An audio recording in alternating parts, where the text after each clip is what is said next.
How to replace the lid gasket on your USV20 Chamber Vacuum Sealer. After a lot of use, the lid gasket can become worn, compressed, or distorted. It's important that the lid and the chamber form a good seal so that way you get a positive vacuum in the chamber. So if you notice that your gasket is not forming a good seal, then you'll want to replace it.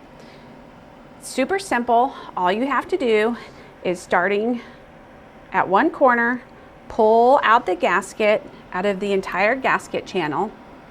And when you're pulling it out, make sure you pay attention to the direction that the gasket is placed in the gasket channel.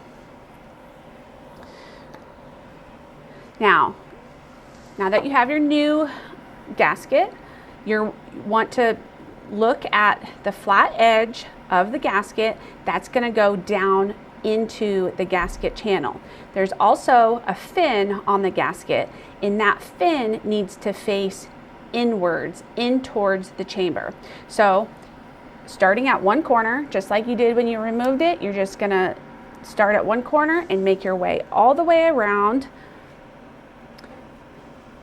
the chamber, making sure to press it in. And when you press it in, it doesn't have to be overly compressed because you want that fin to stick up so it gives the lid something to adhere to whenever it's closed. And then make sure not to stretch the gasket. You don't want too much excess at the end. You just want to press it down all the way around,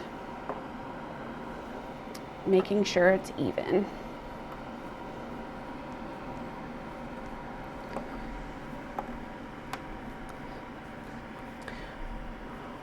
Once it looks consistent all the way around, then you'll just go ahead and close your lid and run a vacuum cycle to make sure that your chamber is pulling a vacuum.